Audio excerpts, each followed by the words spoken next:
Vous avez quitté votre village natal en acceptant comme premier boulot d'être matelot sur le Sun Regatta, un navire marchand. La vie à bord n'est pas facile et le comportement des autres marins ne vous aide pas. Surtout dans les douches communes. Ah oui, bon, passons les détails. Après une longue journée de labeur sur le pont principal, vous rejoignez votre chambre pour vous reposer. Votre famille vous manque et c'est en repensant à votre mère que vous vous mettez à pleurer. Comme un bon fragile là. Enfin bref, vous vous rappelez la raison qui vous a poussé à quitter le cocon familial. Découvrir le monde. Et c'est avec cette ambition en tête que vous commencez à somnoler pour finalement vous endormir paisiblement. Et les pirates? Oui bah attends, j'y viens. Le bruit sourd d'un canon vous réveille. Vous sortez en courant à l'extérieur et vous comprenez que vous faites l'objet d'une attaque de pirates. Les assaillants sont déjà sur votre pont. 3 choix s'offrent à vous. Vous retournez dans votre chambre, c'est aux soldats de repousser cette attaque. Vous saisissez un sabre et foncez dans la mêlée. Vous accueillez les pirates avec des colliers de fleurs. Mais non, vous sautez à l'eau en espérant rejoindre la côte à la nage. Que faites-vous? Dans l'épisode précédent, face aux pirates, vous avez voté de prendre les armes et d'aller combattre. En courant vers vos assaillants, vous remarquez qu'ils sont plus nombreux que vous. Et vous sentez alors un liquide chaud couler le long de votre entrejambe. Mais arrête toi. Un premier pirate arrive vers vous. Vous esquivez un coup de sabre, tentez de le faire tomber en tranchant sa jambe, mais c'est une jambe de bois, votre sabre se bloque et l'ennemi vous assomme d'un grand coup de poing. Bah alors, on est nuls? Bref. Vous vous réveillez dans la cale d'un bateau. Avec vous, les cadavres de vos confrères et un stock de poudre à canon. À travers la porte, vous entendez 2 pirates discuter de votre sort. L'un veut vous donner au requin, l'autre vous vendre en tant qu'esclave. En tout cas, ça sent le roussi. 3 choix s'offrent à vous. Vous utilisez votre éloquence naturelle pour convaincre les gardes de vous libérer. Vous cherchez sur les cadavres des armes pour menacer les gardes. Vous dressez un rat pour qu'il sabote le navire et qu'il s'échoue sur la côte. Mais non, vous trouvez des vieux silex et mettez le feu au stock de poudre. Que faites-vous? Le vote précédent était serré. C'est donc avec hésitation que vous décidez de fouiller les cadavres. Ah ouais, le mec il a pas de race. Il fait ce qu'il peut. Vous trouvez un pistolet à silex, un sac de 10 pièces d'or et un livre. Vous entendez que l'un des 2 pirates part pisser. C'est le moment ou jamais. Vous allez toquer à la porte et c'est sans se méfier que le deuxième vous ouvre. Vous le menacez avec le pistolet et lui dites de vous emmener sur le pont sans donner l'alerte. Il s'exécute. En sortant, vous réalisez qu'il fait nuit et que le bateau est à quai. Inattentif, votre otage saisit votre pistolet. Oh le bolos. Dans la panique, vous sautez du bateau, esquivez un coup de feu et disparaissez dans la ville. Pour ne pas traîner dans les ruelles sombres, vous entrez dans une taverne. 3 choix s'offrent à vous. Vous allez parler au tavernier pour tenter de savoir où vous êtes, vous vous asseyez à une table et feuilletez le livre trouvé. Vous claquez vos 10 pièces d'or dans de l'alcool pour vous mettre une gigarasse. Mais non, vous allez parler à un vieil aveugle qui semble attendre quelqu'un. Que faites-vous?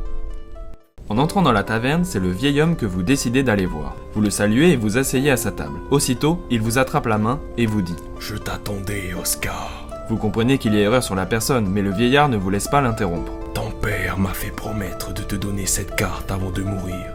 Trouve le trésor avant eux. L'avenir du monde en dépend. Il vous donne la carte et en finissant sa phrase, il sort une fiole qu'il boit d'une traite, avant de s'écrouler sur la table, sans vie. What the fuck? Vous vous levez discrètement et allez demander une chambre au tavernier pour 2 pièces d'or, en espérant que personne n'ait rien vu. Mais alors quoi? On se fait passer pour un Oscar inconnu, on vole un vieux qui finit par se suicider? On n'aurait pas pu juste lire le livre? Respecte le choix des abonnés. Le lendemain, au vu des dangers qui vous guettent, vous rejoignez le marché pour vous équiper. Vous décidez de dépenser vos 8 pièces d'or restantes, 3 choix s'offrent à vous. Un sabre et une torche, une lance et un grappin. Un magnifique crabe de compagnie et sa laisse offerte? Bon, si vous voulez, mais il y a aussi un arc et 10 flèches. Que faites-vous?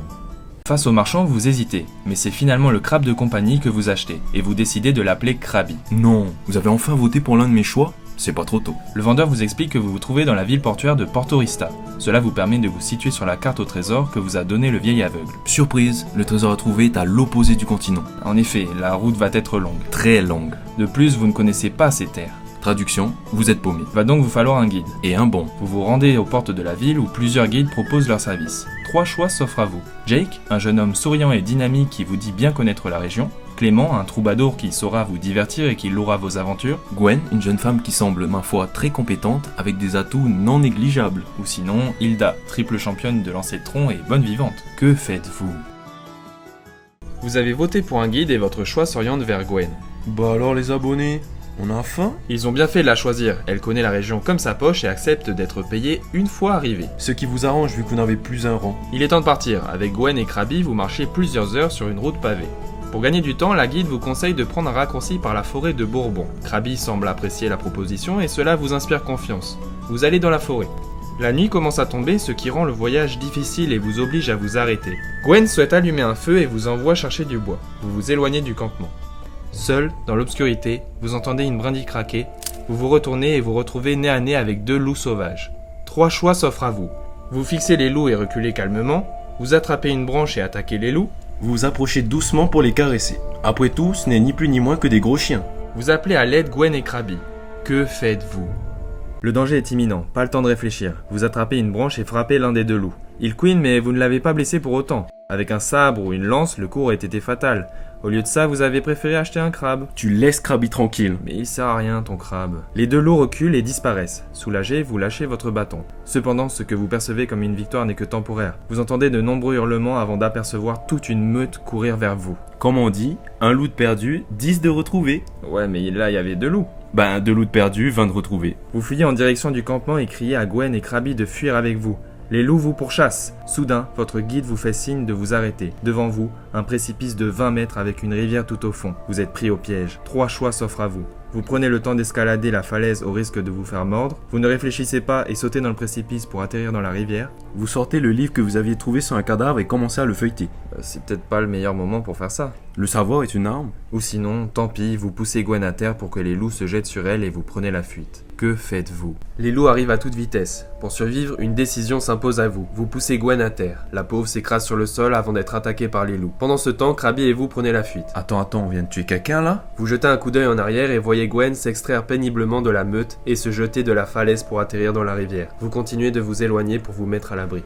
Bon, faisons le point. On est toujours à la recherche d'un trésor, sauf qu'on est perdu dans la forêt, sans équipement, et que notre guide vient de se faire défoncer. Et comme c'est de notre faute, même si elle survit, elle voudra certainement se venger. C'est le matin, il est temps de vous remettre en route. Pour y voir plus clair, vous escaladez un grand arbre et surplombez désormais la forêt. À l'aide de votre carte et du paysage, vous comprenez que vous pouvez emprunter différents chemins pour vous rapprocher du trésor. 3 choix s'offrent à vous. Un marécage difficile d'accès en raison de ses étendues d'eau boueuse infestées d'insectes, un désert aride où la chaleur insoutenable et le manque d'eau vous rendront fou, ou vous continuez par la forêt, peut-être que cette fois-ci vous croiserez une meute d'ours. Mais les ours ça se déplace pas par meute. Avec notre chance, si. Ou sinon vous passez par des montagnes abruptes et enneigées où le froid et les avalanches seront vos pires ennemis. Que faites-vous? Vous avez choisi de continuer par la forêt. Les semaines passées dans cet environnement hostile vous ont endurci. On n'aurait pas pris un peu de muscle nous? Si, et Krabi aussi a pris de la masse. C'est vrai qu'il a grandi. En plus de ça, vous vous êtes fabriqué une lance et un arc rustique pour chasser. Vous arrivez enfin à la lisière de la forêt, mais avant d'en sortir, vous apercevez un campement militaire au loin.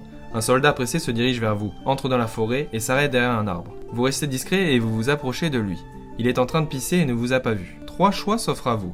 Vous le laissez finir et attendez qu'il s'en aille avant de reprendre votre route. Vous l'abordez gentiment pour savoir quelle est la raison de ce campement. Vous lui tapez sur la gueule, vous l'attachez à un arbre avec la laisse de Krabi et vous lui volez ses vêtements. Mais il va gueuler le gars quand il va se réveiller. Putain, c'est clair, faut qu'on le bute. Vous le transpercez avec la lance et lui écrasez le crâne avec une pierre pour être sûr qu'il soit bien mort. Ok, sinon vous vous contentez de le menacer avec votre arc pour le forcer à révéler des informations sur le campement. Que faites-vous? Vous vous approchez du soldat et décidez de le prendre en joue avec votre arc rustique. Il termine de faire pipi et secoue son outil pour faire tomber les dernières gougouttes. Ouais, bref. Le soldat vous remarque enfin mais il ne semble pas impressionné. Qu'est-ce que tu fais, petit? Vous vous présentez et lui partagez votre inquiétude vis-à-vis du campement militaire.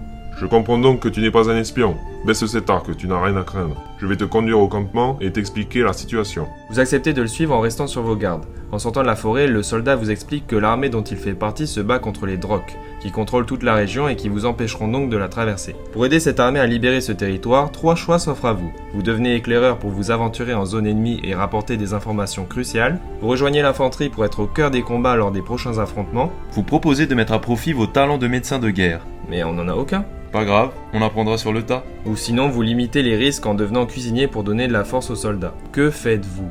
Vous rejoignez l'armée en devenant éclaireur. Le général vous donne votre première mission, infiltrer et faire un plan de la base ennemie.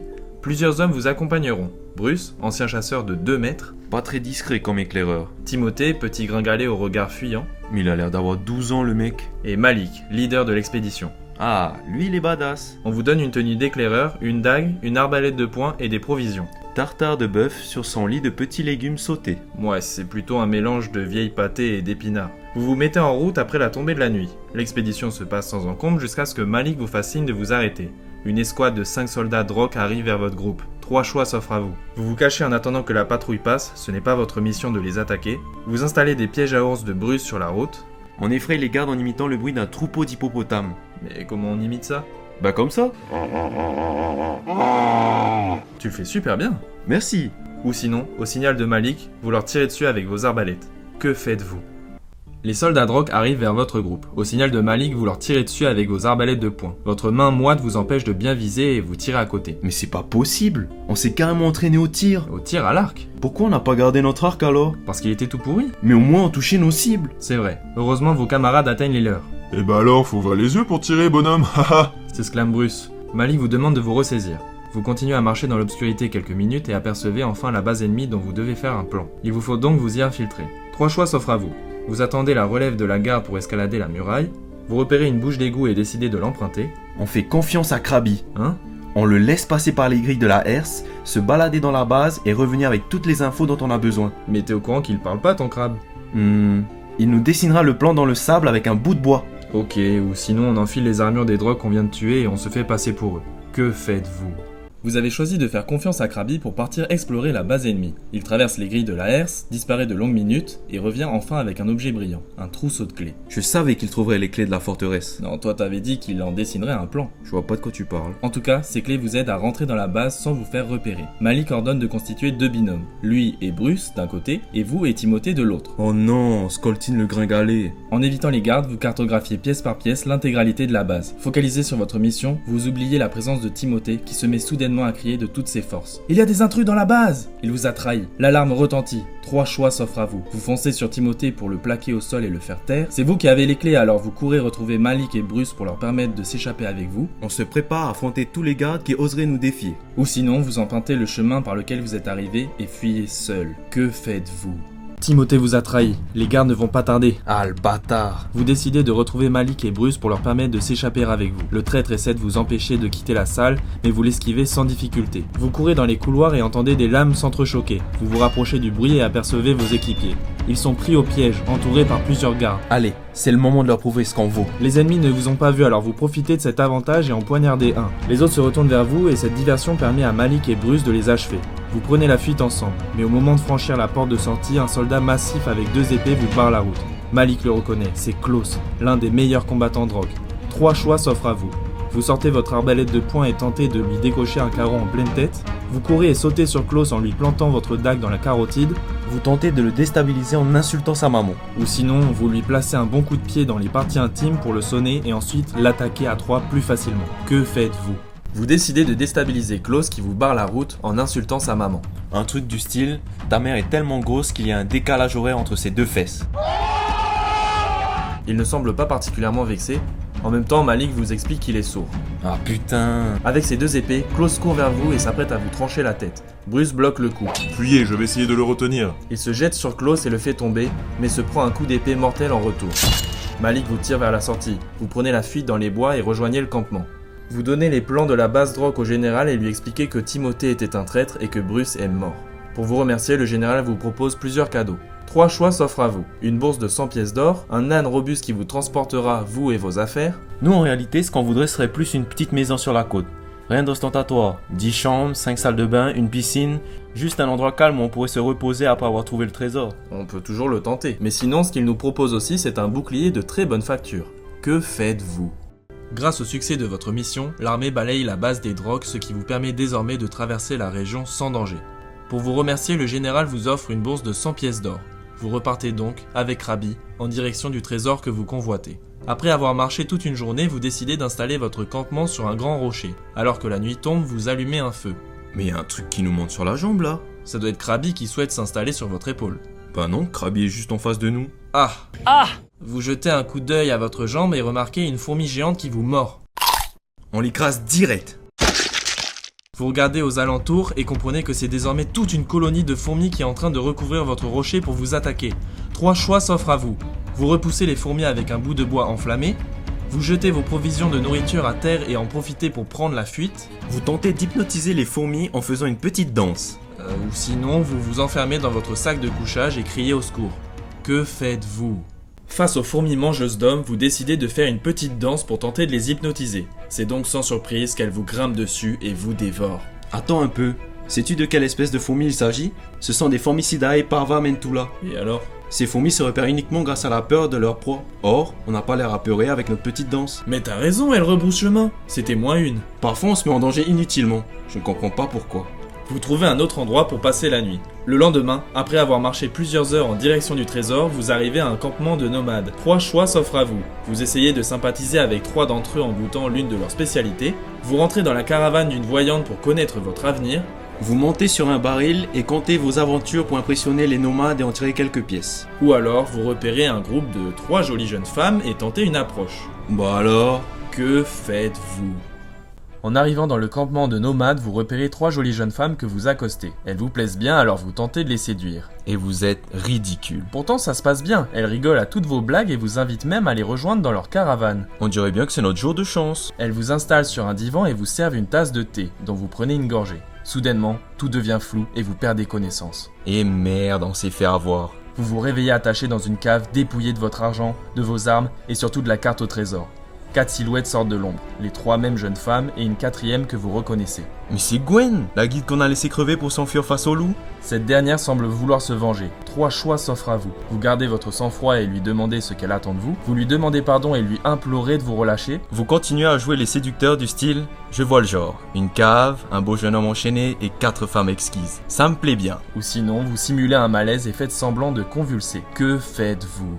Enchaîné dans une cave face à Gwen et aux 3 femmes, vous décidez de jouer la carte du séducteur en les taquinant. Gwen vous coupe en vous rappelant qu'à cause de vous, elle a failli mourir dévorée par des loups puis se noyer dans une rivière. Elle vous explique qu'elle vous a traqué pour se venger et que c'est ce qu'elle compte faire tout de suite. Mais Krabby fait son apparition. Il fait tomber une torche qui enflamme la paille au sol. Des barils d'alcool situés à côté des femmes explosent, les projetant à terre violemment. Krabby récupère les clés sur le corps inconscient de Gwen et vous libère. C'est pas la deuxième fois qu'il récupère des clés, Krabby? Si. C'est passe-partout ce crabe. Le feu gagne du terrain et se rapproche dangereusement des 4 femmes. 3 choix s'offrent à vous. Vous essayez de les sauver en les tirant une à une hors de la cave, bien que cela prenne beaucoup de temps. Vous essayez de les sauver en balayant la paille autour d'elles pour stopper l'avancée des flammes en risquant de vous brûler. Vous vous enfuyez en fermant la porte à clé. On l'a déjà abandonné une fois, on peut le refaire. Ou sinon, vous vous précipitez dehors en espérant trouver de l'aide. Que faites-vous ? Le feu gagne du terrain et se rapproche dangereusement des 4 femmes. Vous réussissez à en sauver 3 en les tirant hors de la cave, mais Gwen est toujours à l'intérieur lorsque le bâtiment s'effondre. Oh, comme c'est dommage. Vous retrouvez votre équipement et ligotez les 3 femmes toujours inconscientes. À leur réveil, elles vous expliquent qu'elles ont été forcées de vous capturer par Gwen et que vous vous situez actuellement près des montagnes d'Ondor. En regardant votre carte, vous réalisez que le trésor se situe dans ces montagnes et vous vous y rendez donc après avoir libéré les 3 femmes. Vous avancez dans un dédale de canyons étroits. Mais le chemin s'arrête. Face à vous, 3 portes en pierre. Ainsi, 3 choix s'offrent à vous. Vous ouvrez la porte gravée d'un signe bélier, vous ouvrez la porte gravée d'un signe sagittaire, ou sinon, on creuse notre propre porte dans la montagne pour rejoindre les tunnels. Mais ça va nous prendre des mois, voire des années. Oui, mais au moins on évite d'éventuels pièges. À ce rythme-là, on ne trouvera jamais le trésor. Mort, on ne trouvera jamais le trésor. Échec et mat. Bon, si tu veux, sinon on ouvre la porte gravée du signe scorpion. Que faites-vous ? Face aux 3 portes en pierre, vous décidez d'ouvrir celle gravée du signe scorpion. Aussitôt, plusieurs centaines de ces insectes sortent de l'obscurité et foncent sur vous. Ça va, on a déjà affronté des fourmis mangeuses d'hommes. En effet, vous gardez votre sang-froid et esquivez cet obstacle sans difficulté. Vous entrez dans le donjon et au bout de quelques mètres à peine, en marchant sur une dalle, vous entendez un mécanisme s'enclencher et puis plus rien. Ah, on n'entend plus rien ? Bah c'est que ça doit être bon, on peut y aller. Non, vous comprenez qu'en retirant votre pied, un piège s'activera. Ainsi, vous voilà bloqué. 3 choix s'offrent à vous. Vous faites un bond en avant dans le cas où le piège serait une trappe au sol. Vous faites une roulade pour esquiver les flèches qui seraient tirées. Attends, mais la solution est évidente. Ah bon ? Mais oui, on donne de la bouffe à Krabby qui va retourner voir les scorpions et les attirer jusqu'à nous pour qu'ils se faufilent dans les interstices de la dalle et désactivent le piège.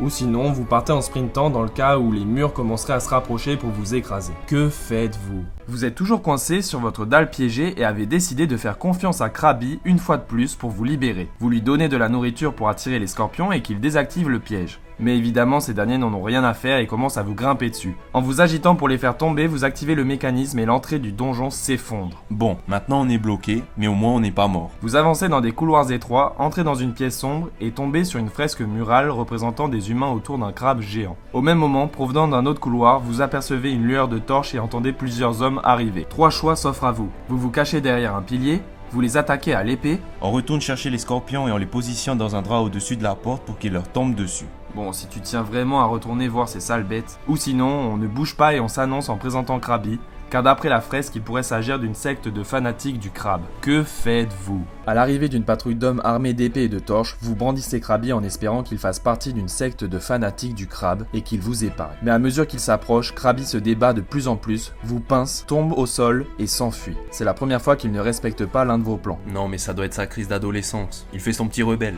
Ou peut-être que ces hommes vous veulent du mal, car ils se mettent à crier et à vous courir après. Vous prenez également la fuite, mais vous perdez la trace de Krabi. Après un sprint le long d'un couloir, vous arrivez à un embranchement. Les hommes sont toujours à vos trousses. 3 choix s'offrent à vous. Vous prenez un pont suspendu qui traverse un précipice pour ensuite couper les cordages. Vous entrez dans une grotte avec une cascade en espérant pouvoir vous cacher derrière. Vous imitez un hiéroglyphe le long d'un mur pour passer inaperçu. Ou alors vous descendez dans des catacombes d'où provient une odeur putride. Que faites-vous?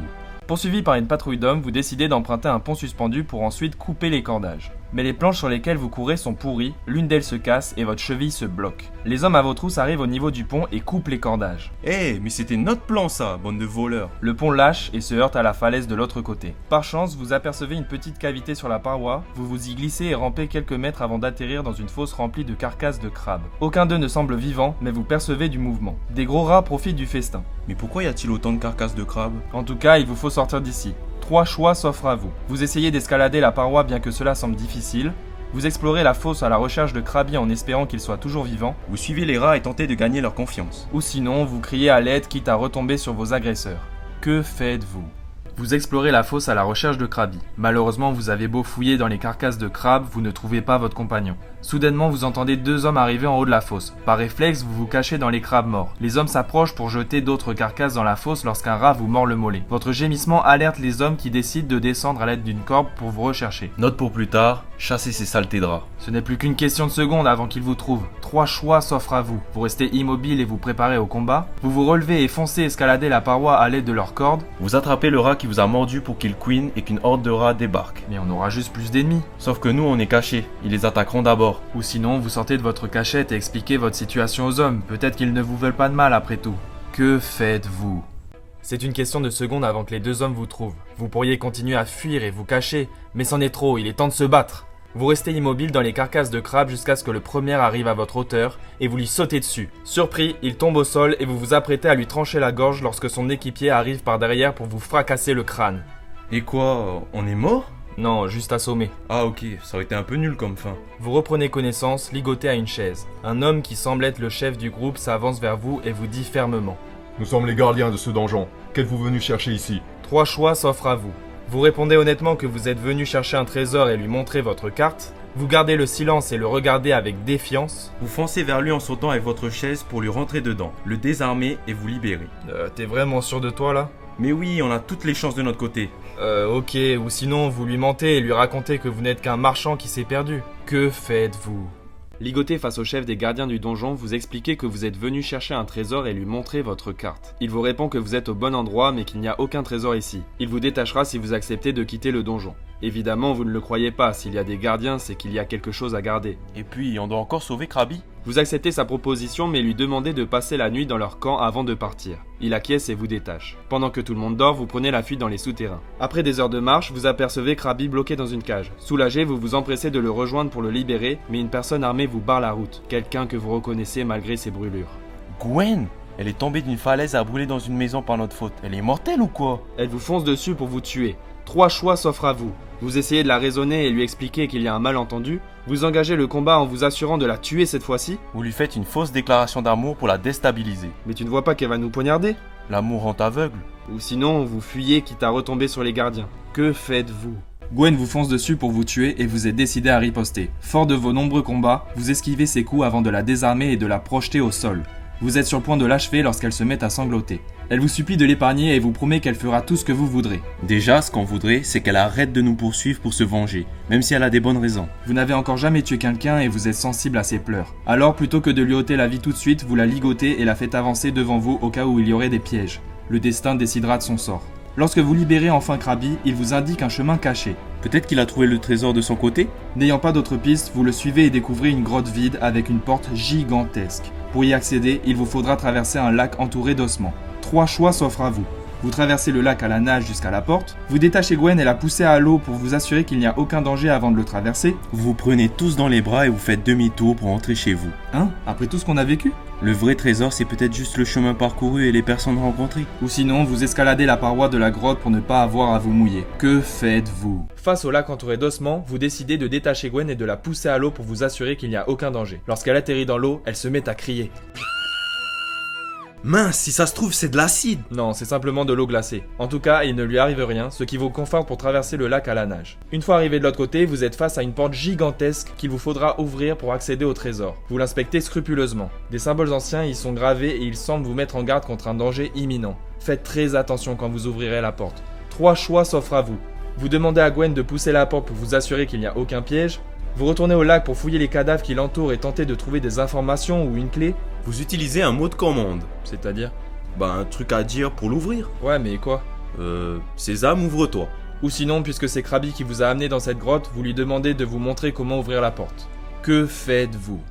Vous demandez à Krabi comment ouvrir la porte gigantesque qui vous sépare du trésor. Il vous montre qu'il suffit de la pousser avec la main. Genre, c'est aussi simple que ça. Vous lui faites confiance et ça fonctionne. Au simple contact de votre paume, un mécanisme s'enclenche et la lourde porte s'ouvre toute seule dans un vacarme incroyable. Cependant, à votre grand désarroi, elle s'ouvre sur l'extérieur du donjon, au pied des montagnes d'Ondor. Mais c'est quoi ces plaines? Il est où le trésor? Soudain, toute la grotte se met à trembler et une créature immense sort du lac derrière vous. C'est un crabe géant. Il doit faire 5 fois votre taille. Krabi lui monte dessus et ils s'échappent ensemble du donjon en vous ignorant. Au même moment, plusieurs gardiens entrent dans la grotte et semblent dévastés en découvrant ce que vous venez de faire. Alors Krabi nous aurait manipulés depuis le début? C'est lui qui nous aurait fait parvenir cette fausse carte au trésor pour nous amener jusqu'ici et libérer sa mère? Les gardiens du donjon ont essayé de vous en empêcher, mais vous ne les avez pas écoutés. La population du continent court un grave danger. Il vous faut réparer la faute que vous avez commise.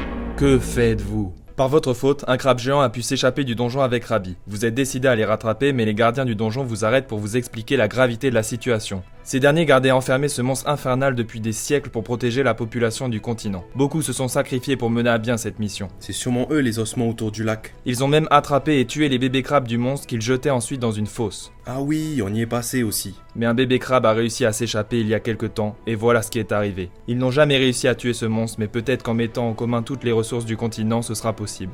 En tout cas, c'est à vous et Gwen que revient la lourde tâche d'arrêter cette menace. 3 choix s'offrent à vous. Vous courez au village le plus proche pour le faire évacuer, vous retournez à la capitale Portorista pour décréter l'état d'urgence sur tout le continent. Vous rattrapez le crabe géant avec un gros bout de gigot, puis vous courez jusqu'au donjon pour l'emprisonner à nouveau.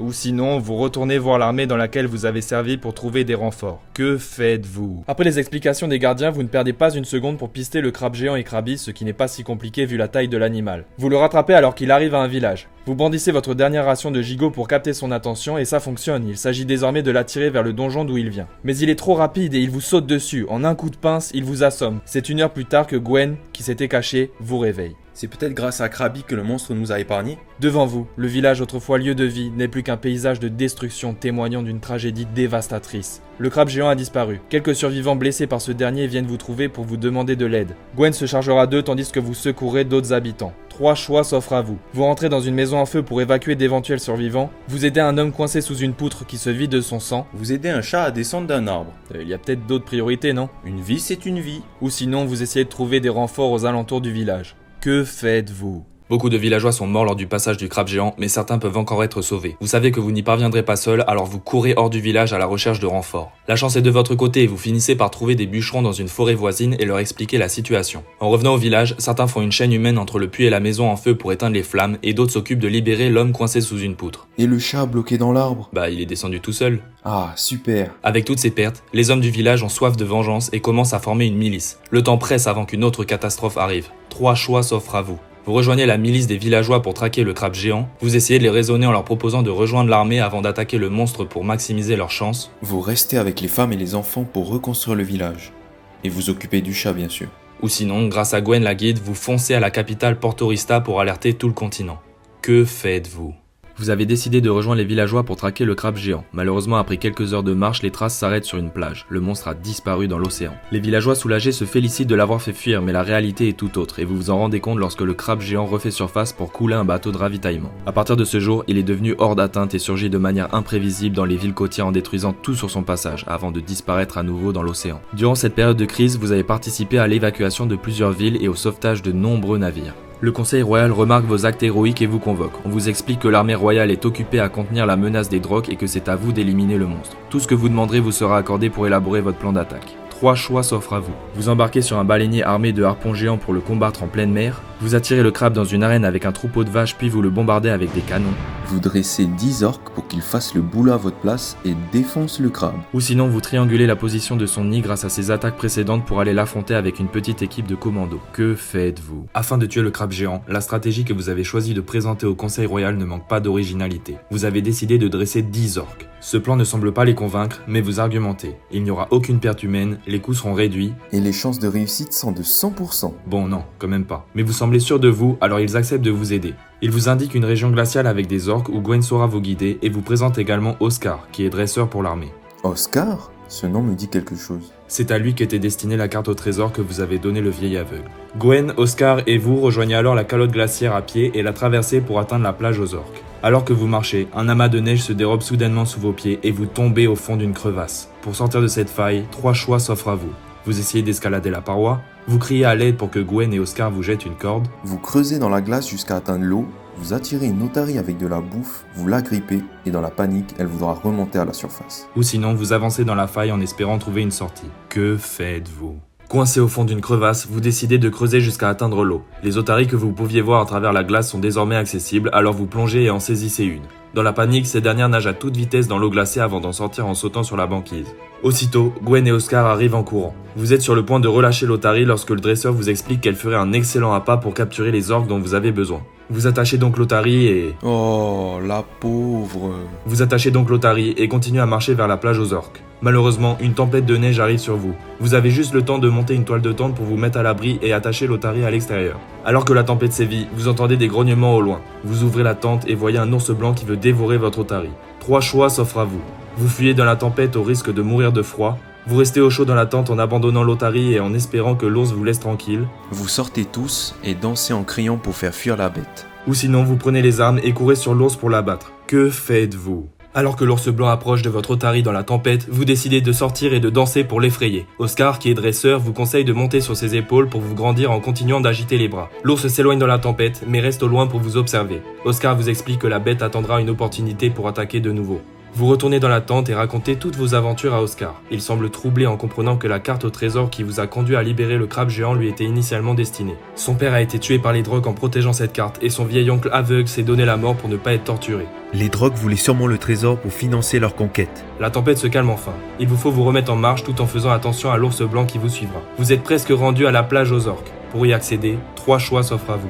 Vous passez au-dessus d'un iceberg en l'escaladant, vous le traversez en passant par un tunnel de glace étroit. Vous contournez l'iceberg en nageant dans l'eau. Mais elle doit être glacée. Bah, on se mouillera la nuque. Ou sinon, vous passez par l'eau mais en marchant sur de fines plaques de glace flottantes. Que faites-vous?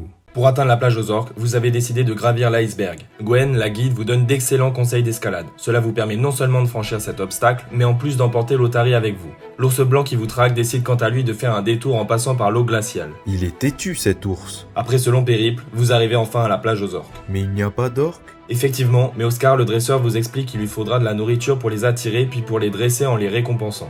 Ainsi, il vous faut trouver de la viande. 3 choix s'offrent à vous. Vous sacrifiez l'otarie que vous avez apportée jusqu'ici, vous allez pêcher des sardines. Vous sautez à l'eau pour les attirer vous-même.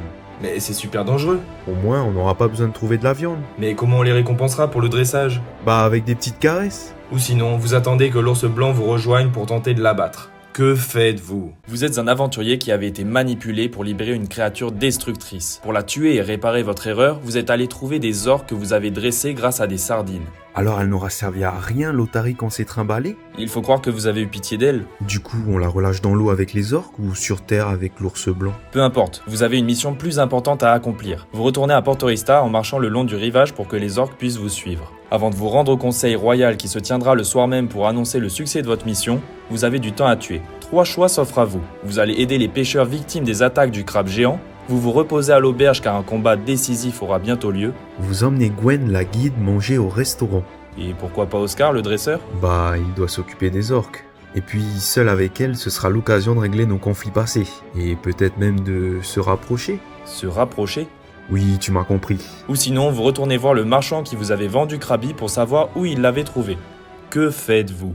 À votre retour à Portorista avec les orques, vous décidez d'aider les pêcheurs victimes du crabe géant. Il vous explique que la créature se cache toujours dans l'océan et que son attaque sur la capitale est imminente. Après leur avoir donné de la nourriture et des soins, vous vous rendez au conseil royal. On vous félicite d'avoir réussi à trouver et dresser des orques pour combattre le crabe géant, mais on vous met en garde contre une autre menace. Un homme entre dans la pièce. Mais c'est Malik, le chef des éclaireurs avec qui on avait infiltré une base Drok. Il vous explique que l'armée Drok a profité du chaos causé par les attaques répétées du crabe géant sur les villes environnantes pour progresser rapidement vers Portorista. Leur assaut final est lui aussi imminent. Donc on a d'un côté un crabe géant qui veut nous bouffer, et de l'autre toute une armée qui veut détruire la ville? Apparemment oui, mais nous ne sommes pas seuls. Nous avons tous les soldats de la garde royale et 3 acolytes prestigieux. Gwen la guide qui connaît parfaitement la région, Oscar qui a dressé le groupe d'orques et Malik qui a beaucoup d'expérience face aux Drok. En tout cas, vous devez proposer une stratégie en urgence. Que faites-vous? Portorista fait face à 2 menaces majeures. Le crabe géant qui arrive de la mer et l'armée Drok qui arrive des terres. Votre stratégie est la suivante. Grâce à vos orques, Oscar le dresseur fera en sorte de repousser le crabe sur la plage. Et de votre côté, avec l'aide de Gwen et de Malik, vous devrez trouver une solution pour attirer l'armée Drok sur cette même plage. Cela forcera ces 2 menaces à s'entretuer, protégeant ainsi Portorista et sa population.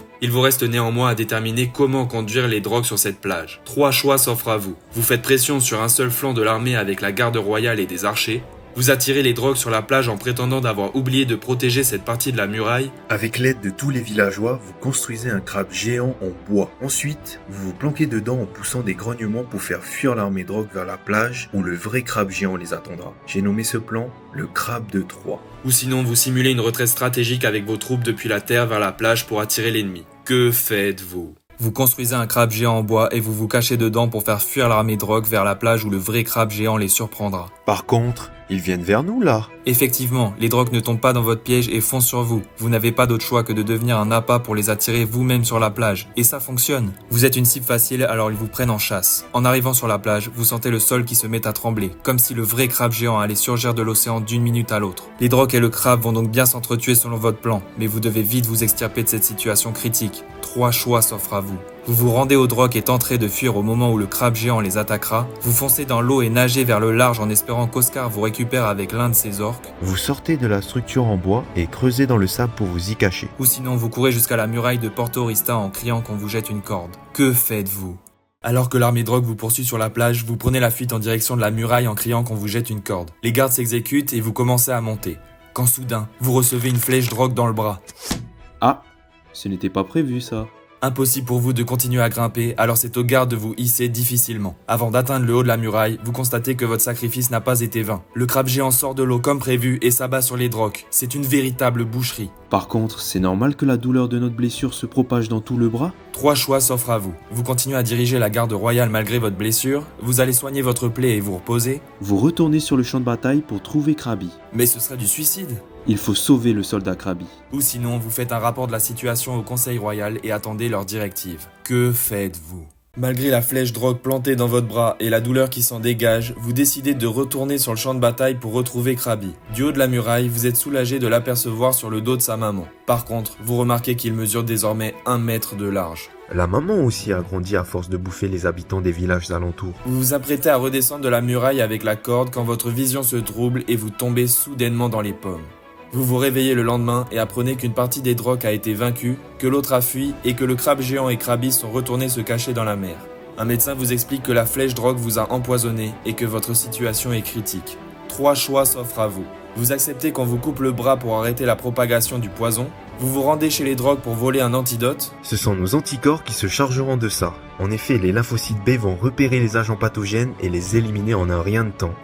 Tu es bien optimiste. Ou sinon, le médecin vous propose d'aller cueillir des plantes spécifiques pour créer un remède. Que faites-vous?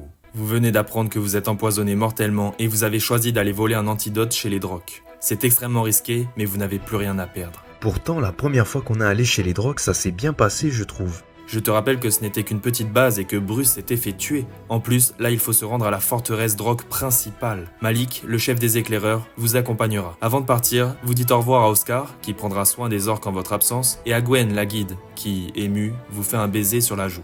Ah ouais, carrément?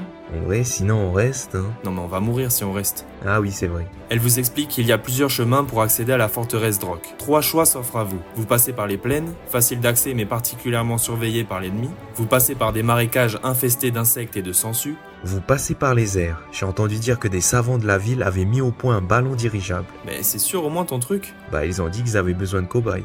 Ou sinon, vous passez par un désert aride où la chaleur insoutenable et le manque d'eau vous rendront fou. Que faites-vous? Pour rejoindre la forteresse Droc et voler l'antidote, vous décidez d'emprunter le ballon dirigeable des savants de la ville. Ces derniers, bien contents d'avoir trouvé leur cobaye, vous expliquent comment piloter l'engin. En décollant de Portorista avec Malik, vous découvrez un point de vue sur le monde que personne n'a jamais eu. Oh, regarde là-bas.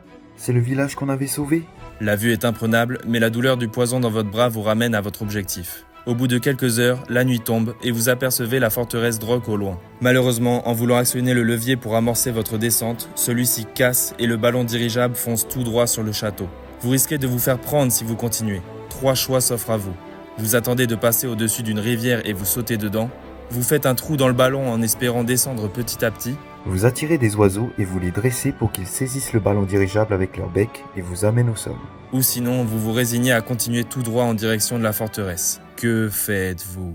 Après que vous avez sauté dans la rivière pour vous extirper du ballon dirigeable au levier défectueux, celui-ci continue sa trajectoire quelques minutes pour s'écraser contre la muraille de la forteresse Droc. Toutes les patrouilles ennemies aux alentours foncent vers la zone d'impact pour constater les dégâts. En sortant de la rivière, Malik vous dit qu'il faut profiter de ce chaos général pour infiltrer la forteresse discrètement par un autre côté de la muraille. En vous approchant de cette dernière, vous remarquez qu'il n'y a effectivement pas de garde à cet endroit, mais qu'il y a cependant des enfants qui jouent à l'extérieur. Pour passer la muraille, 3 choix s'offrent à vous. Vous laissez Malik l'escalader et vous jetez une corde parce que c'est le plus habile de vous deux. Vous allez voir les enfants pour leur demander comment ils ont réussi à se retrouver à l'extérieur. Vous explosez la muraille. Mais ce ne serait pas du tout discret. Peu importe, on s'infiltre vite avant que les gardes reviennent. Et comment on ferait pour l'exploser? On détacherait cette grosse roche sur la colline là-bas qui dégringolerait en direction de la forteresse. Ou sinon, vous attendez que des gardes s'excentrent, vous les tuez et volez leur armure pour vous faire passer pour eux. Que faites-vous? Pour infiltrer la forteresse Droc, vous demandez aux enfants comment ils ont réussi à se retrouver à l'extérieur. Mais ces derniers refusent de vous répondre. Saleté de gosse. Ils acceptent enfin de vous dire qu'ils sont passés par les égouts lorsque vous leur donnez une pièce d'or chacun. Saleté de gosse. Arrivés dans les fameux égouts, vous réalisez qu'il y a 2 passages pour remonter à la surface dans la forteresse. Les enfants auraient pu être plus précis. Saleté de gosse. Afin de chercher l'antidote plus efficacement, Malik et vous vous séparez en prenant chacun un passage différent. Le vôtre débouche sur des cuisines et à peine êtes-vous sortis de la trappe que 2 drogues entrent dans la pièce. Ça commence mal l'infiltration. 3 choix s'offrent à vous. Vous expliquez simplement que vous êtes perdu, vous leur jetez une casserole d'eau bouillante à la figure et prenez la fuite dans la forteresse. Vous vous faites passer pour un cuisinier et vous leur décrivez le menu de ce soir. Une recette complexe mais gourmande qui ravira leurs papilles. Ou sinon, vous les tuez et cachez leur corps dans les égouts pour ne pas leur laisser l'occasion de donner l'alerte. Que faites-vous? En infiltrant la forteresse par des cuisines, vous vous faites passer pour un cuisinier lorsque 2 drogues vous surprennent.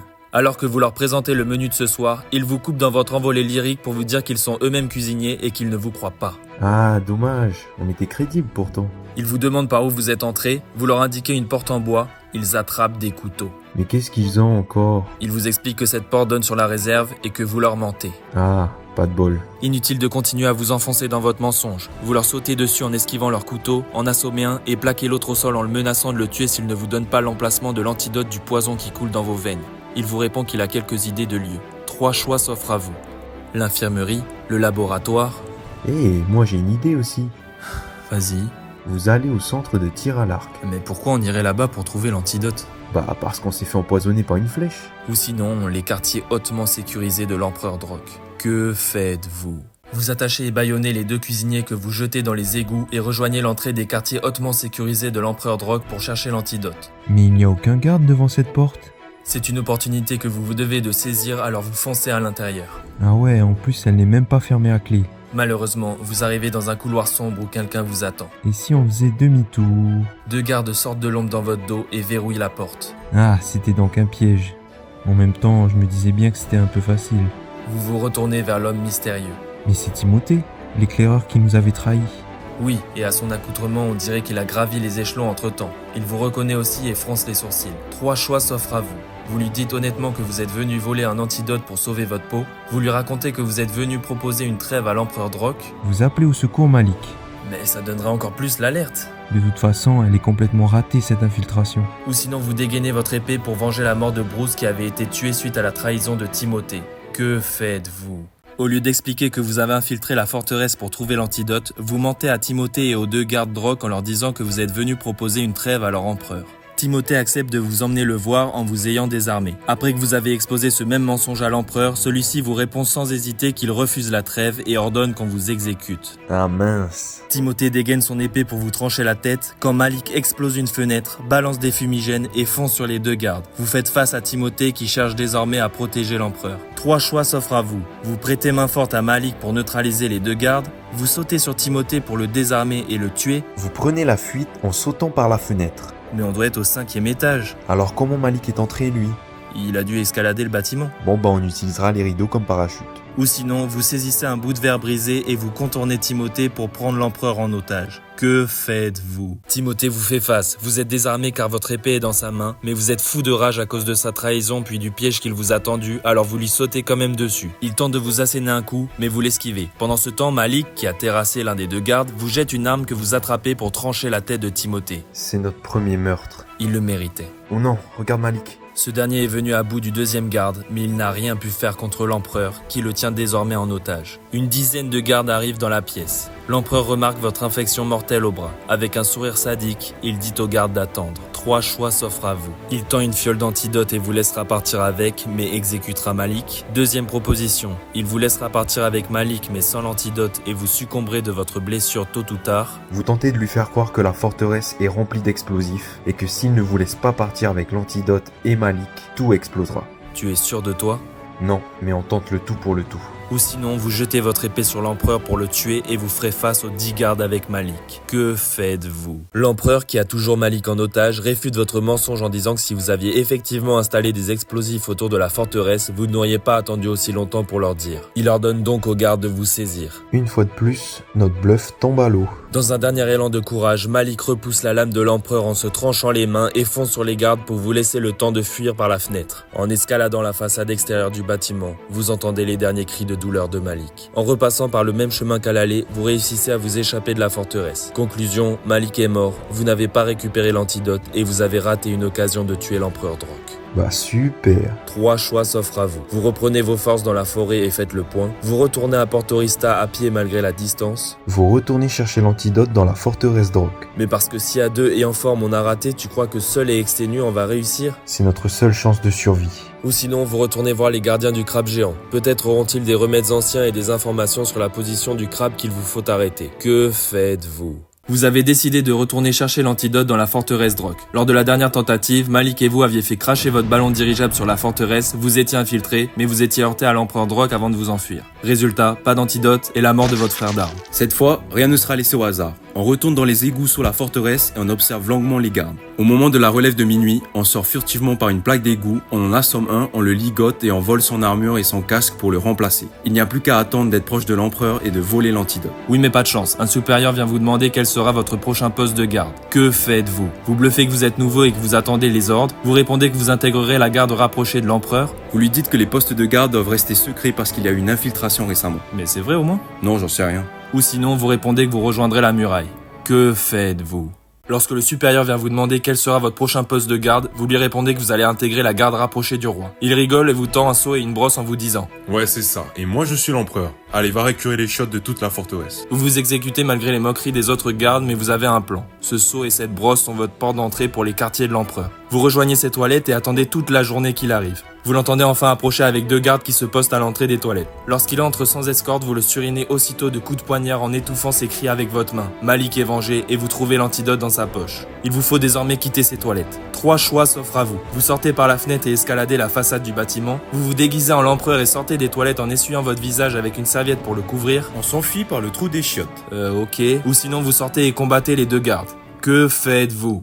Avant que les gardes ne se doutent qu'il est arrivé quelque chose à l'empereur Drock, vous fuyez par le trou des toilettes. Vous atterrissez dans les égouts que vous commencez à bien connaître et quittez la forteresse. Après plusieurs jours de marche, vous rejoignez enfin Portorista sans encombre. On s'est quand même fait attaquer par un ours. Oui, mais notre odeur l'a repoussé. Après une bonne douche, vous racontez à Gwen et Oscar que Malik a été tué, que vous l'avez vengé en assassinant l'empereur Drock, récupérant au passage l'antidote qui vous a guéri du poison mortel qui coulait dans vos veines. Vous faites le même débrief au conseil royal qui se réjouit que la menace Drock soit temporairement stoppée et qui vous apprend à son tour qu'en votre absence, la tanière du crabe géant a été localisée. Vous serez chargé de l'expédition pour vaincre ce monstre une bonne fois pour toutes. Pas voyons. Malik n'étant plus de ce monde, il vous faut un nouveau bras droit.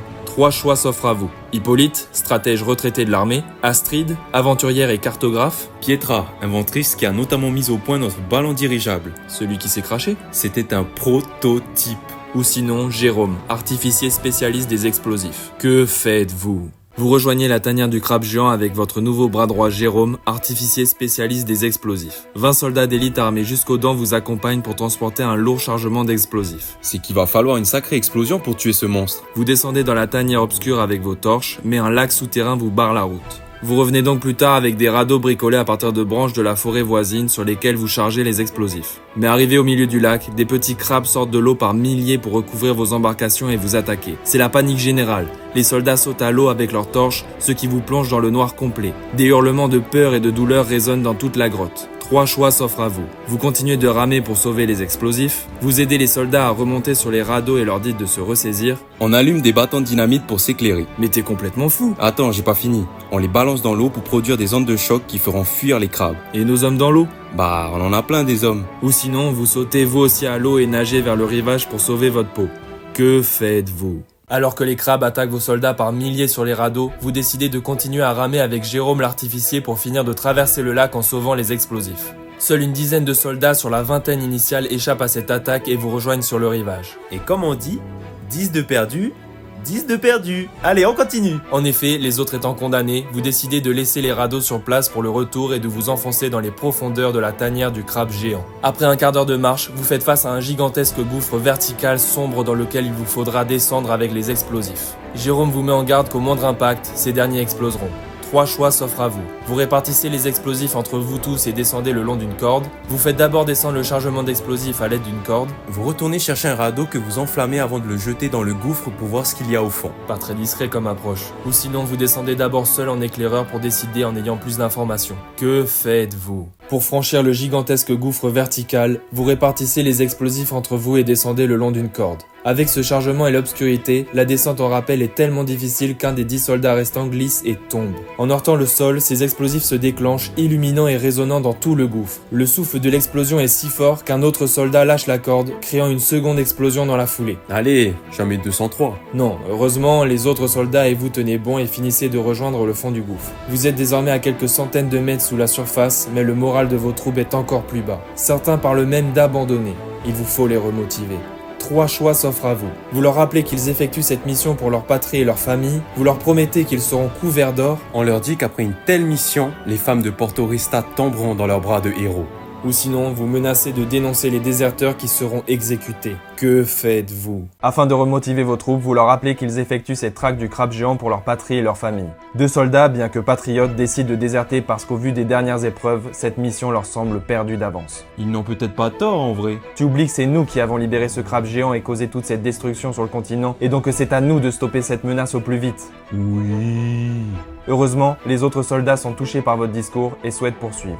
Il n'y a donc plus que vous, Jérôme l'artificier, et 6 soldats. Après une marche dans un dédale de tunnels sombres, vous découvrez au loin une silhouette de crabe géant immobile. C'est le moment de passer à l'action. 3 choix s'offrent à vous.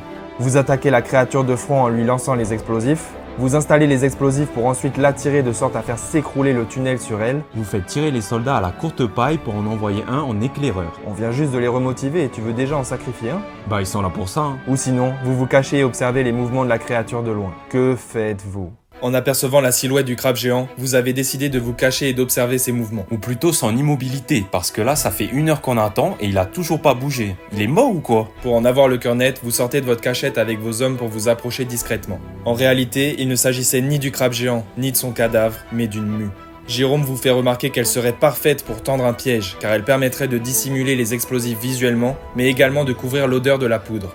Ainsi, pendant que Jérôme installera ce piège protégé par 4 soldats, vous et les 2 soldats restants chercherez le crabe géant pour l'attirer jusqu'au piège. 3 choix s'offrent à vous. Vous suivez un chemin jonché d'ossements humains, vous empruntez une faille dans la paroi d'où provient un courant d'air. Vous descendez dans un tunnel en direction de la lave. De la lave ? Bah oui, tu vois pas la lumière rouge en bas ? Ah si, effectivement. Ou sinon, vous retournez sur vos pas pour vérifier que vous n'avez pas raté quelque chose. Que faites-vous ? Vous et 2 soldats décidez de partir à la recherche du crabe géant pendant que Jérôme l'artificier et 4 autres soldats installent le piège. Les lueurs rouges que vous aviez aperçues au bout de ce tunnel sont effectivement celles de la lave. Ah, tu vois, je te l'avais dit. Mais votre surprise fait place à la peur lorsque vous comprenez que le magma se rapproche de vous. À mon avis, le crabe géant a dû creuser trop profondément et bientôt toutes ces galeries seront englouties.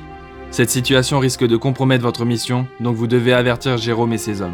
Mais alors que vous les rejoignez en courant, vous réalisez que la caverne où ils se trouvent est plongée dans l'obscurité et le silence. Vous vous rapprochez davantage et la lueur de vos torches révèle leur corps mutilé et sans vie. La situation est encore plus critique que vous le pensiez car sans compter la lave qui monte, le crabe géant doit être tout prêt et risque de surgir à nouveau. D'après ce que vous voyez, Jérôme venait tout juste de finir d'installer le piège lors de l'attaque et n'a pas eu le temps de le déclencher. Ce sera donc à vous de le faire à la prochaine occasion. Vous déplacez le cadavre de Jérôme qui recouvre la mèche des explosifs quand un liquide vous tombe sur la tête et dégouline dans votre nuque. C'est du sang. Instinctivement, vous regardez le plafond de la caverne et voyez une grosse masse sombre qui se saisit soudainement de l'un de vos hommes pour le broyer dans sa pince. Sans perdre une seconde, vous allumez la mèche des explosifs qui commence à se consumer. Le crabe géant dévore le second soldat, fonce sur vous et manque de vous attraper lorsque vous sautez derrière un rocher pour vous mettre à l'abri. Au même moment, la flamme de la mèche atteint les explosifs, provoquant une déflagration assourdissante.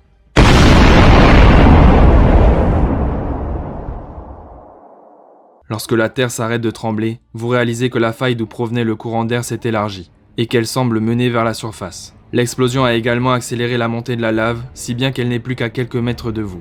Toujours sonné par l'explosion, vous titubez donc en direction de la sortie. Mais dans votre dos, vous entendez des bruits de gravats. Le crabe géant a survécu. Sa plus grosse pince est bloquée sous un énorme rocher, mais il n'a plus qu'une idée en tête, vous tuer. Déterminé, il se l'arrache d'un coup sec et vous fonce dessus. Même en vous mettant à courir, vous n'arriverez jamais à la surface vivant. Vous êtes condamné. C'est alors qu'apparaît un vieil ami que vous ne pensiez jamais revoir, Krabi.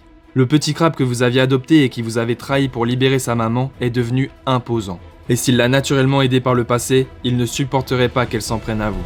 Alors, contre toute attente, il se jette sur elle pour la stopper. Vous continuez de reculer tout en observant la scène. Les deux bêtes s'affrontent longuement, si bien que la lave finit par les atteindre. Impuissant, vous criez à Krabi d'arrêter le combat et de se sauver, mais il vous regarde d'un air résigné, comme pour vous dire adieu, car son choix est fait. Il ne vous laissera pas tomber, quitte à se sacrifier. Face à sa mère beaucoup plus imposante que lui, il décide donc de l'agripper pour la maintenir en place et d'attendre que la lave monte. Vous comprenez qu'il s'agit des derniers instants de Krabi et vous aimeriez rester à ses côtés jusqu'au bout, mais la chaleur devient insupportable. Même vos larmes s'évaporent instantanément. Vous lancez un dernier regard aux deux crabes géants qui se font consumer par les flammes et sortez enfin à l'extérieur. Bientôt, la lave déborde de cette même galerie et de celle par laquelle vous étiez entré, anéantissant la menace des crabes géants à jamais. Alors ça y est, l'histoire est finie? Pas tout à fait. Lorsque vous arrivez à bout de force à Porto Rista, vous tombez d'abord sur les familles de vos camarades qui se font du souci. Vous avez donc la lourde charge d'annoncer leur décès. Vous avez beau vanter leur courage, rien de ce que vous pouvez dire ne console leurs épouses et leurs enfants. Heureusement, malgré les apparences, vous n'avez pas que des mauvaises nouvelles à annoncer. En effet, la mission a été un succès. Le crabe géant n'est plus. Les membres du Conseil Royal arrivent pour vous féliciter, suivis par vos amis Gwen et Oscar qui vous prennent dans leurs bras. Les pleurs font place à des sourires et des acclamations.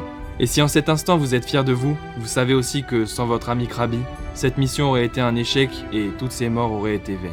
Alors vous lui dédiez secrètement cette victoire. Bravo Krabi, bravo. Vous avez parcouru un long chemin depuis que vous avez quitté votre village natal. D'un simple matelot, vous avez gravi les échelons pour devenir éclaireur puis chasseur de trésors avant d'être promu commandant de l'armée et de vaincre les drogues. Désormais, vous êtes également tueur de monstres. Toutes ces victoires font de vous un héros. Je savais qu'on ferait de grandes choses. Mais il vous reste encore de nombreux défis à relever, car les drogues finiront par vouloir se venger et d'autres créatures pourraient émerger des profondeurs du monde. Là, c'est la fin. Oui, là c'est la fin.